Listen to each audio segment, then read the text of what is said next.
Question number 6.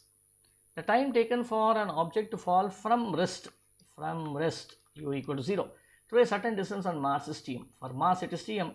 The time taken for the same object to fall from rest through the same distance, okay. So it means h1 is equal to h2 is Te. The acceleration of free fall on Mars is 3.7. Assuming the air resistance is negligible on both Earth and Mars, find the ratio Tm by Te. That's what is given.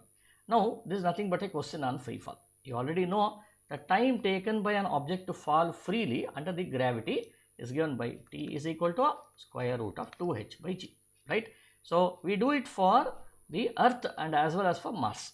So h is constant. So therefore, now what we do is, let me write down two separate equations.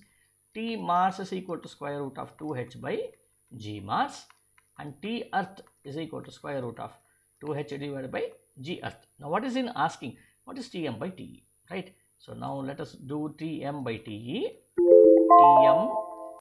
Tm divided by Te will now be, see, h is constant, so therefore I can now write this should be equal to square root of Ge divided by g mass. Now what is Ge? We already know this is nothing but 9.8 divided by 3.71, right? So when I do this, let us calculate what is those values. So let me take my calculator and now find 9.8 divided by 3.71. I get this answer to be 2.64, and if I take the square root of this, I get 1.62.